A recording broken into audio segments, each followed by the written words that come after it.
Yo, the man himself. Mr. Watch AKA Society. Jasper in the building. Good to see you, bro. Happy to have you, man. All good? I'm sorry I'm in this outfit. Yeah, no worries. It's cool. You still look good, man. I still had surgery and I'm still recovering. Oh, man. Wishing you a fast recovery. Thank you, man. Sorry to hear, bro. But the sweater is my man Terry Couturier Hekenunk. I caught that. Yeah, Plomo? this is, and now you got the whole match, huh? There we go. That's the way to do it. Let's grab a coffee first. I'm a little bit hungover. I heard about your rumors for like the coffee to pick from here. Well, I mean, I don't know how true that is. I think you'll like it. Okay. Okay, let's do that.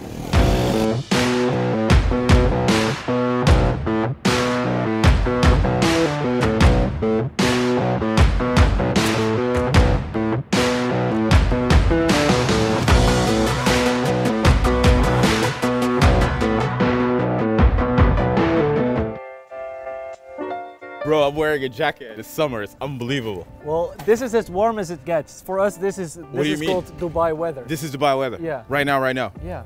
Bro, this is unbelievable. When it ain't raining, it's Dubai weather. Therefore, we're always on the bike when it's sunny. Yo, I would do this weather, man. Like I said. Well, I take your weather though. Last time you were here, you know what? it was a year ago. I don't think you're sure about that. I think you want to take that back because that's like 700 degrees Celsius, well, man. Never mind then. Yeah. But last time you were here, it was way colder and it was raining. Yeah. So at least today it's sunny. Yeah, it's beautiful, man. Hop on the bike, man. Let's go. We're gonna go to this. We're gonna take a. Jasper, good seeing you always. Happy to see you, man. The man to go to, like, so there is this persona about like classic, watches and dealers that deal in vintage watches. You just can't go see them if you're a rookie because they'll just rip you apart, right? Well, I think with you it's different. Well, I do believe so because we're pretty transparent, which is rather unique in our line of work. Not necessarily on modern watches because contemporary pieces, don't get me wrong, I love them too. Yeah. But it is what it is. It is what you get. Right. But when a watch has aged 40 years, 50 years, there's a difference in one watch to another. But then you get a different, what I'm saying is you get a different buyer mindset altogether because the guy that is looking for the 40, 50 years old watch knows his shit. It's as simple as that. But if I have just transitioned from, say, into your high craze that we live through, and then jump into the classic and suddenly tell myself one day, I want to go learn about a 6.2, 6.3 or something like that, I would fear going to a vintage dealer because they would proper grill you. Well, you have to know your shit, or what's even better, and it's something we say all the time, but it's buy the seller. Right. So when you go to a reputable guy, and it's also a good thing, just like with new watches, to build a relationship with somebody, with a dealer who can supply you with the watches that you want, who you can trust with, 100%. who you can talk about with passion, because a lot of sellers out there today are just in it for the buck. They don't take care of their clients in a long-term strategy. Yeah. Just they want to make a quick buck. I'd rather make 11 times 1,000 euros than 100%. 1 times 10K, 100%. and I rip you off, It well said, because that could have been the investment gone to where you need that continuity, that engagement, right? So before and after a purchase and leading up to another purchase, you're right. You buy the seller. That's very, very important. Right? And every time you look at your watch, you also remind the buying experience. And I believe that if you are buying the seller in the way that you hated the guts of the guy, every time you look at your watch, you're gonna be like, it's a nice watch, but the seller was a jackass. This is a nightmare, absolutely. Right? Speaking of looking at your watch, what is that? What is this you've got on the wrist, this special day date? Tell me about it. It ain't too bad, huh? I love day dates because there's a lot of variety in them. Yeah. This is reference 18148, which is a factory set bezel of diamonds and sapphires, which is pretty unique. You don't see that too often. Right. Therefore also the special reference. There is one with a variety of stones. Yeah. So either diamonds or sapphires or emeralds or rubies or a combination of those. Yeah. And this is a pretty solid piece. The condition is great. The lugs are sharp. The bracelet is virtually stretch free. Yeah. And the dial is a blue dial diamond set, which is also pretty awesome. That is amazing. That is a 5-digit day date. And you've got basically factory sets of gems as well on it, as well as diamonds, right? Yeah, and that's what I love with the day dates. There's so much variety to be found in those day dates. When you have a sub date or sub no date contemporary watch with a sapphire crystal, it is a Submariner. Yeah. And there aren't that many flavors. With a day date, there are 100 variations within bezels, within dials, within hands, within finishes on the bracelet and the bezel. Yeah. Everything, man. That's what I love. I mean, honestly, this is really worth it. Like, don't even look further into the moderns. Like, if it's a long life single watch that you look at and brings you joy, it should be a 5-digit reference date. It should be in solid rose gold, you know, the 70s, 80s vibe. But in the same time, like, this is the playful element, like all these diamonds on it, right? So that's how about your thoughts on gem settings on watches? So if it's after market, no, I have not even messed with that. I don't think I will ever will. Don't? Yeah, no, 100%. Like, I'm not my taste, you know, to be honest. But if it's factory, I have an interesting factory set over it depends. Here. Tell me what you think about this. Both center link as well as dial, as well as the bezel, are fully set with diamonds, pave set. Oh, wow. How about that for Nautilus? 3800-105. Yeah. That's a 35 mm? It's a 37. This is a 37? Yes, sir. You're into different sizes. Yeah. More contemporary watches are larger. Yeah. So this is the mid-size. This is a gentleman's watch. Right. This is a gentleman's watch. For sure, man. Yeah, because it's a 37 case size. Wow. I mean, this is similar to the case size of the Day-Date, only it's thinner, and of course the integrated bracelet makes it look a little bit more elegant, perhaps. But fully paved set diamonds, everything factory. Don't get me wrong here. The quarter markers are set with sapphires. Right.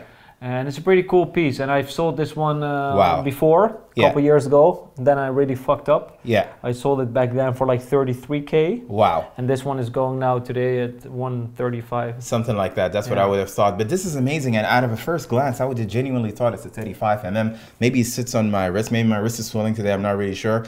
But generally, yeah, this is really cool. And I think the interesting part as well is that it's factory set, because that makes all the difference in the world. When you look at this and you appreciate it, you're thinking to yourself, hey, Patek put this together. You know, there you go. So that's the way to go about it. Speaking of Patek, I've got one on the wrist today. Man, the 6118. 6119. 6119. Yeah, you're right. 6119. 3255 caliber, and you know what? It was a shock also to a lot of the people around me, and the reason being is that, you know, if you follow Watch Society, if you guys been watching the channel, you would come to know that everything had been strictly sport watches, or maybe watches that's to do with, you know, today. Nothing really voices out the vintage.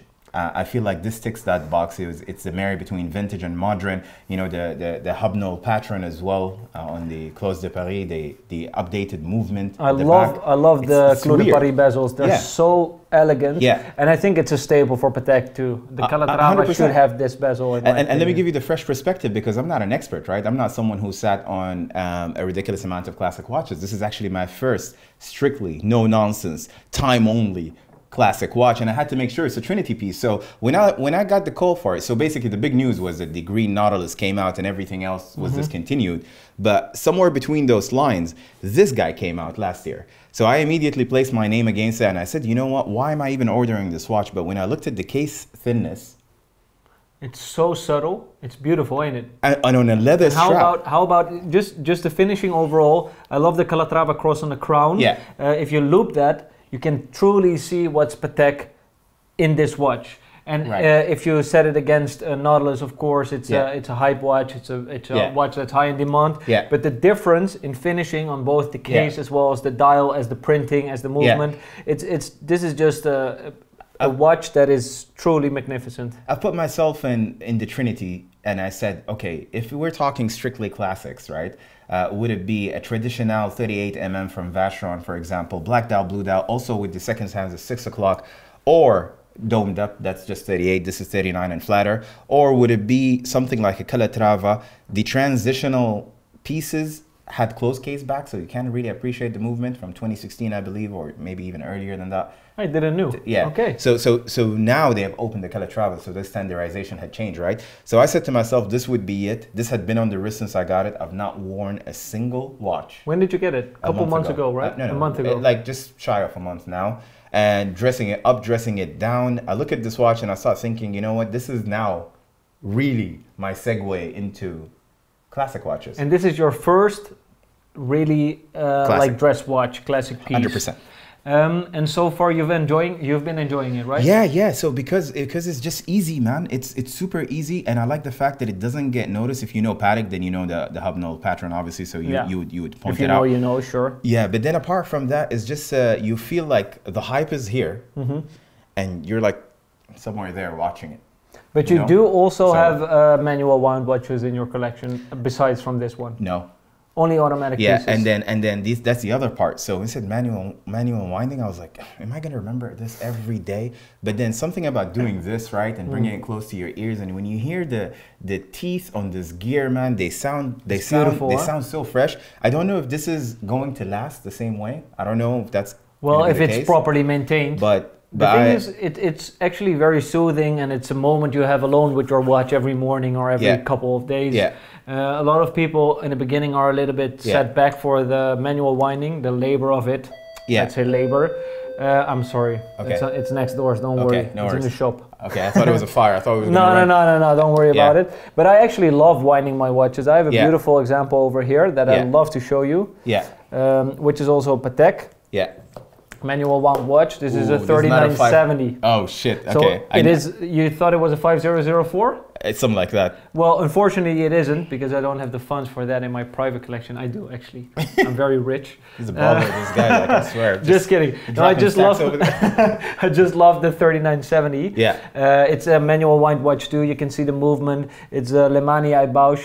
That has been finished. Can we get this? Are you able to see this? Of course, we will. Okay. We will B-roll it in. Yo. And this is a Perpetual Calendar Patek Philippe. You know, this is you jumping out mainstream and say, hey, Langa, it's Lemania based, but we got cities too. Yeah, right? Like, I swear. Like, even if you look at a Langa 1, like, this is amazing. And I love the way they played with depth, because it's all layered, right? It's a landscape in there, man. It really, it truly is. And this is a 37.5? Yeah, so it's 36-ish. Okay. So similar size. All my watches are around 36, because that's my sweet spot. Yeah. But the case is slightly thicker due to the complexity of the movement and all the complications that are in there, because it's a chronograph in combination with a perpetual calendar. That's ridiculous. Isn't necessarily a grand complication, but to many it's been considered a grand complication.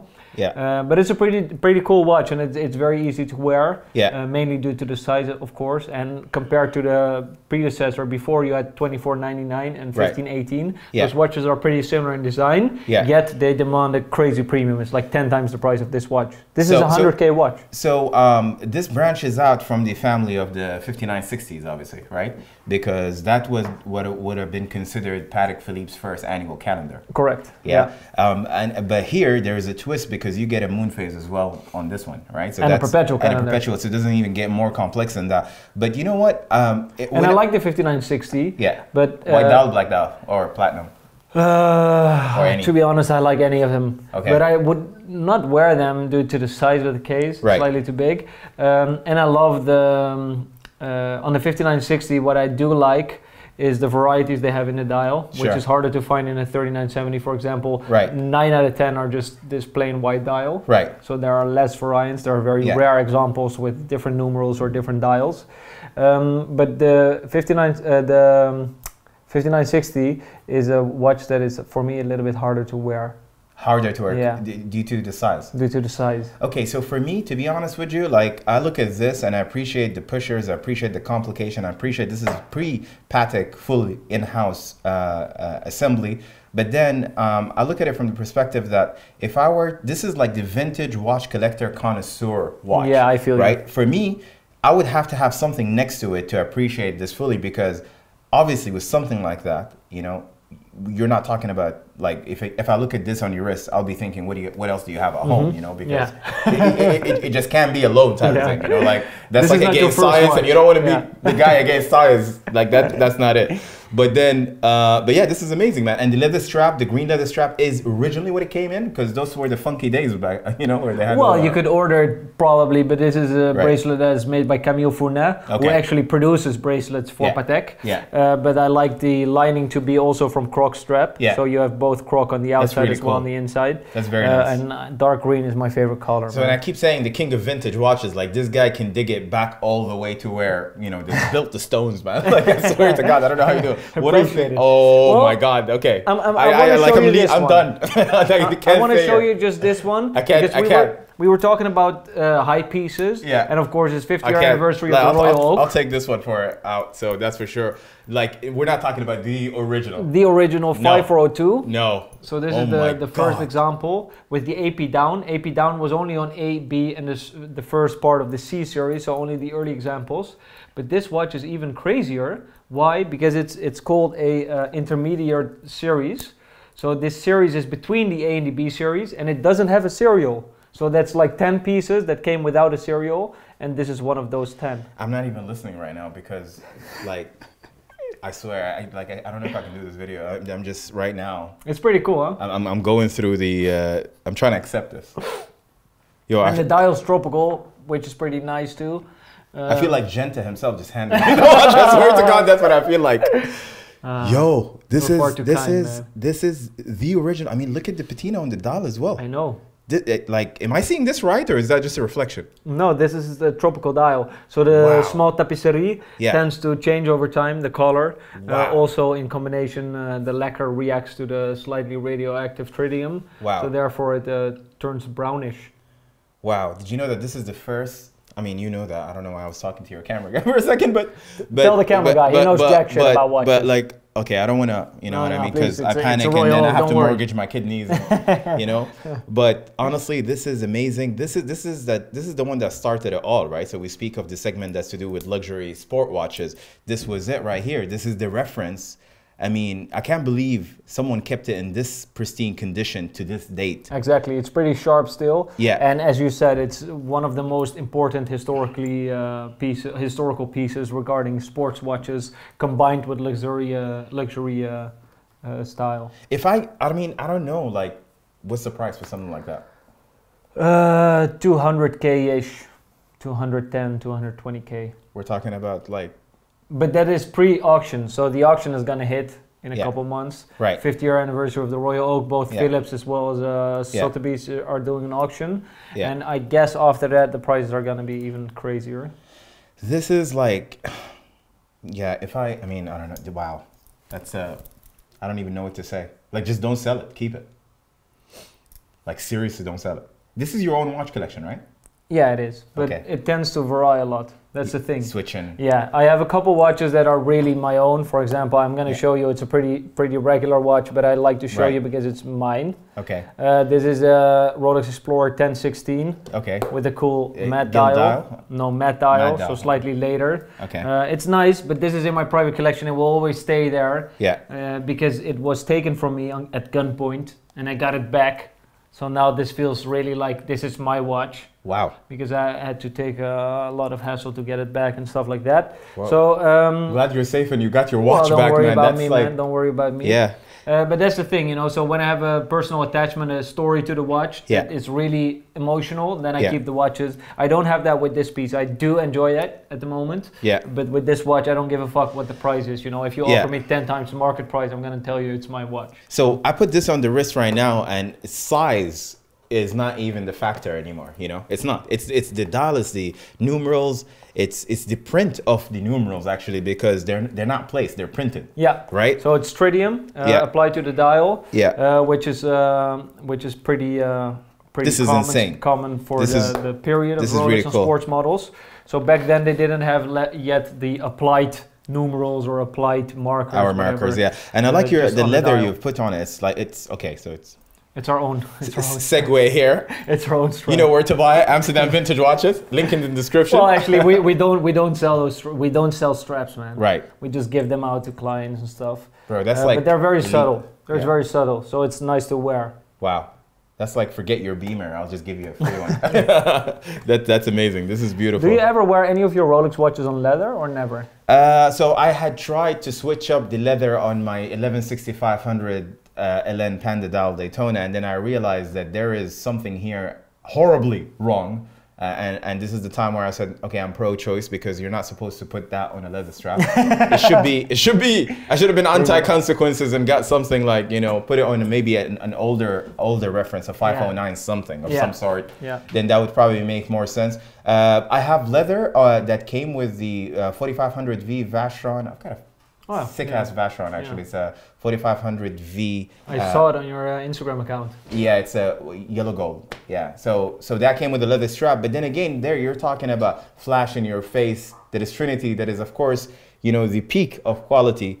But when I look at something like that, it's a completely different ball game, because here not only the historical value, but outside of that also the fact that you can just wear it, do all with it type of watch. That's what it feels like, even though how old is it, you know? Like, so at this point it's over 50 years old. Yeah. And tell me something, Jasper. So what is the local community throughout your years here basically carrying this legacy and leading it to becoming really one of the world's largest vintage and pre-owned luxury dealers? What is the community for vintage watches here in Holland? I mean, like, what's the appetite? You're way too kind over here. Thank you very much, though. Or was I supposed to say? No, I appreciate it. I appreciate it. Well, we got talking previously about this subject too. Yeah. And what we've created here is like we want to really, you know, help our clientele in a great way, and therefore we started doing less watches, but let's say higher watches, better watches, whatever, costlier watches. So we have more time to spend with our clientele. Right. And at this point, 80% of our income consists of purchases from regular clients. Right. So we have a good client base, let's say 20 to 25 people that purchase most of our watches, that come over to our lounge here to drink, to eat, to do everything on a regular basis. We talk to them on a daily basis, you know. So that is for us very important, to have these relationships in the long term too.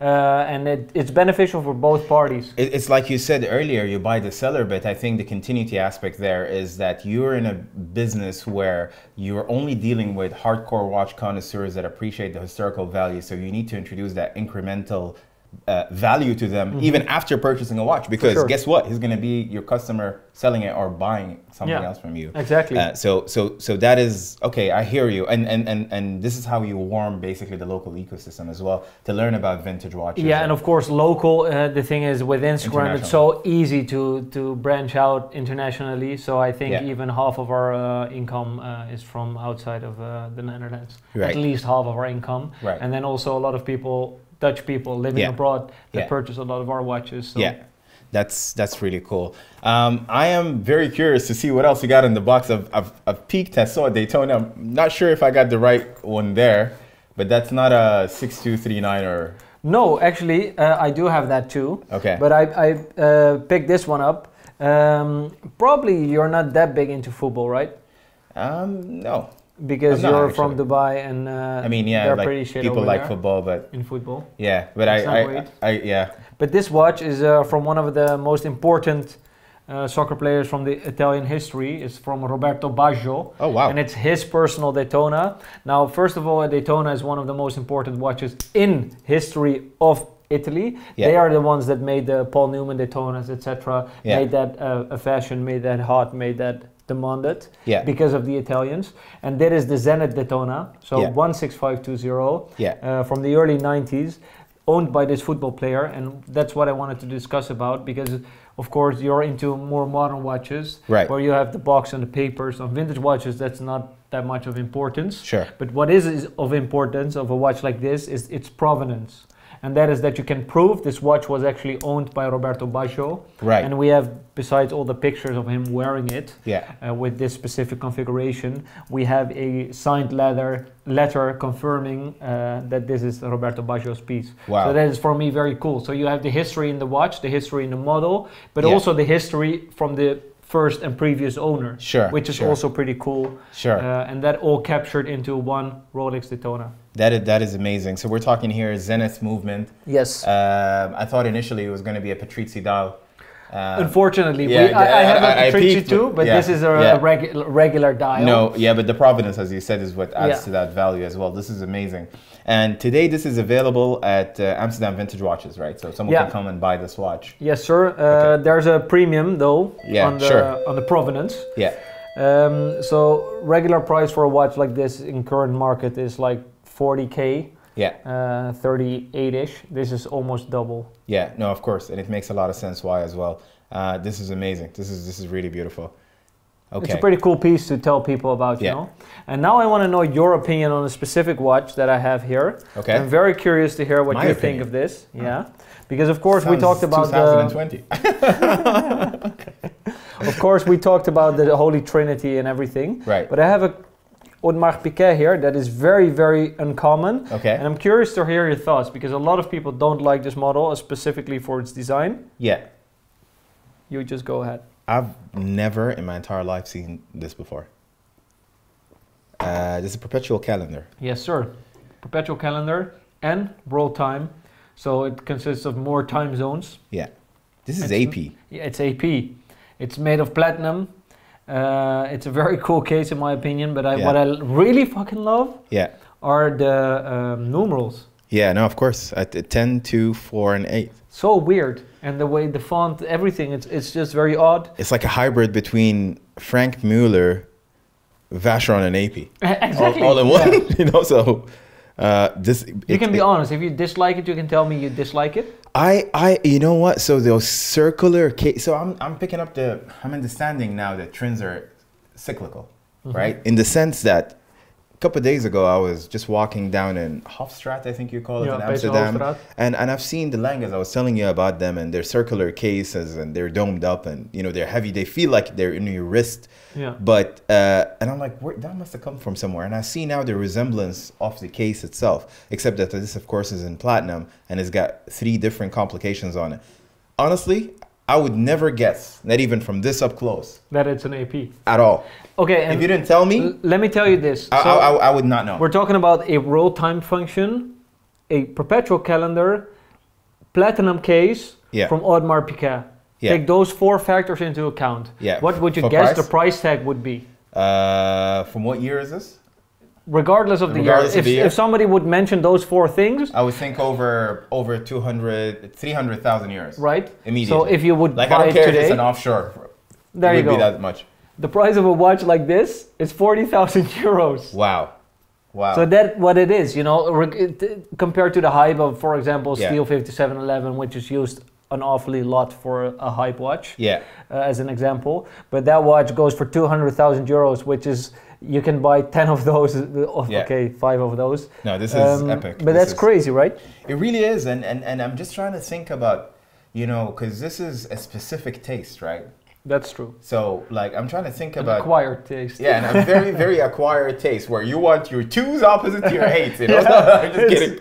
It's a strange piece. Yeah, it is. But it's cool, yeah? It's cool in the sense that, you know, only you know what it is. And aesthetically, it's pleasing, right? When I look at the dial, I look at the... I don't know if this is white gold or platinum hour markers. Platinum. It's platinum. Okay, there you go. Well, there's a lot going on, but it's still somewhat imbalanced, in my opinion. It is. I feel because they're elevated, even with the reflection, I can immediately see the 2, 4, 8, 10. Maybe this font would take me a second because there's like proper calligraphy here. Yeah, that's true. But yeah, no, this is amazing. This is really cool. So pretty cool, and it's automatic even. Yeah, yeah. So it's a pretty cool movement. It's a pretty cool watch. The design is unique. Not up to everybody's taste, but that's what I like.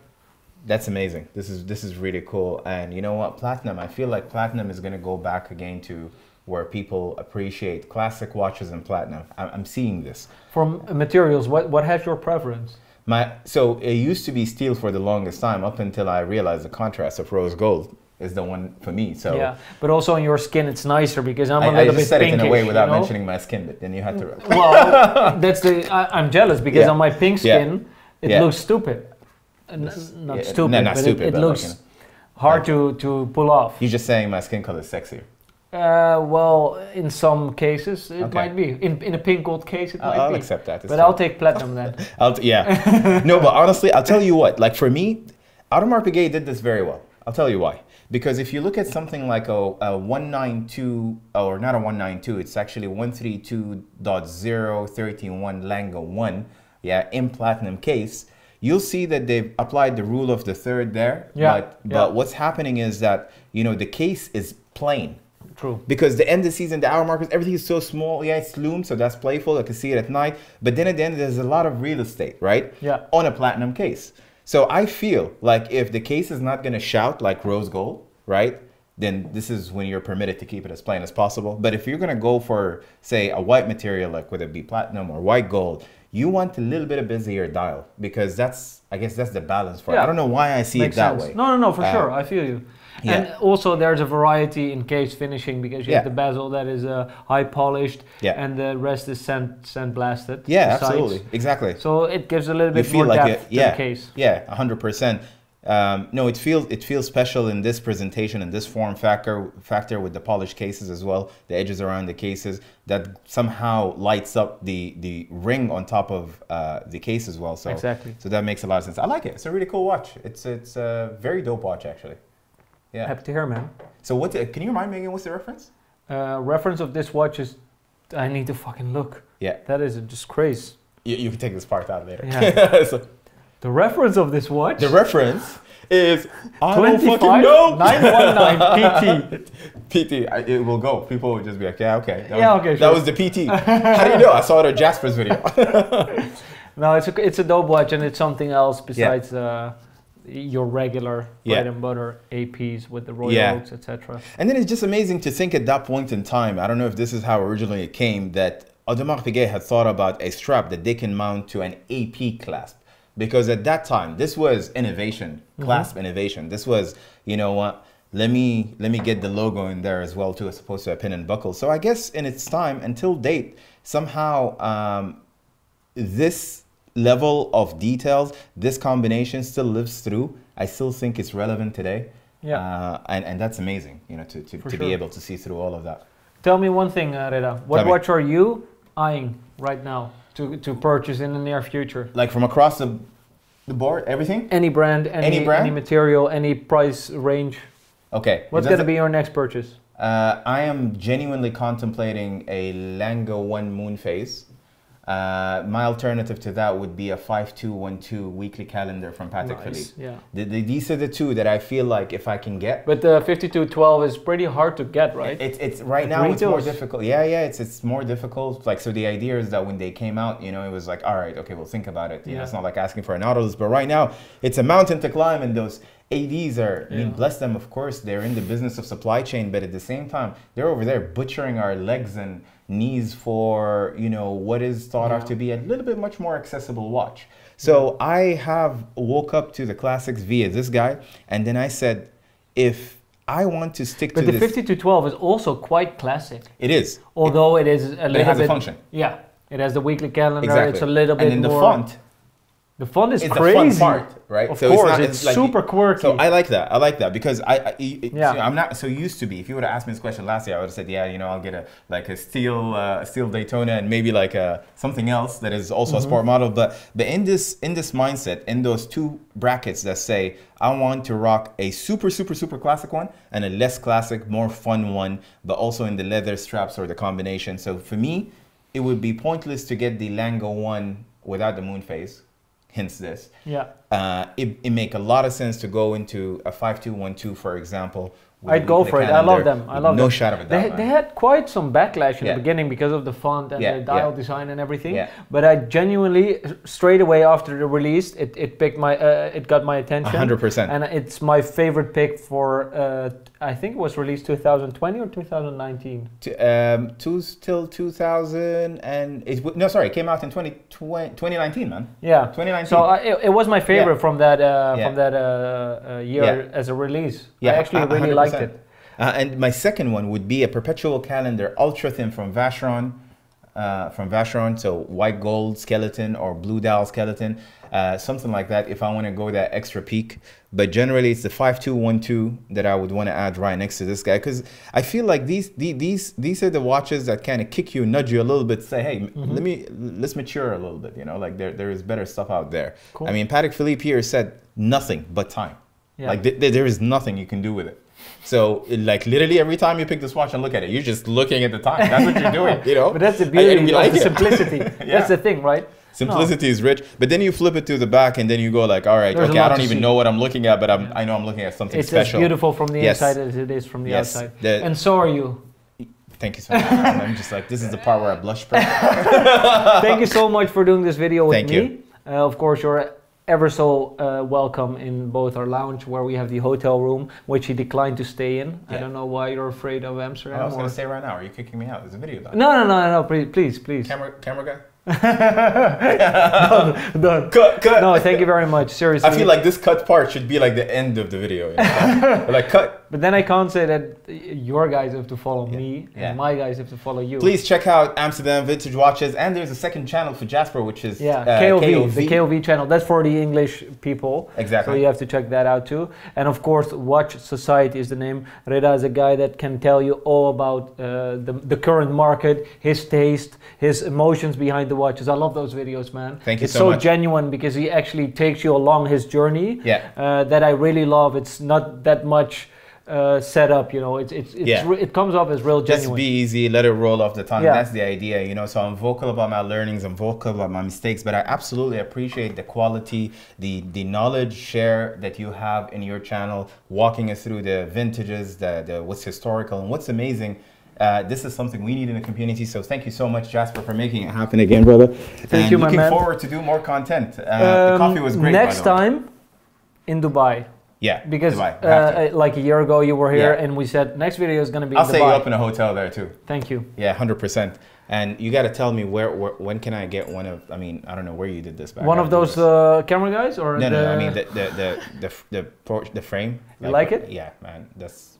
I'll send what gone into your head? I'll send one over. When you said, please don't go to this subject. Man. Okay, but did you print it out or is this like painted? It's a present, bro. It's painted. It's actually painted. Hand painted by a genuine artist. Did you have to wait, like sit down the whole time? No, it's a client that he brought me this painting. He painted it out of his head. There. No, I didn't request it. I don't envision you like sitting by the window in Switzerland by the fountain. It doesn't exist. He made it from his imagination. Wow. Which is pretty spooky to hear now. That is kind of his imagination is about creepy, me, man, but right?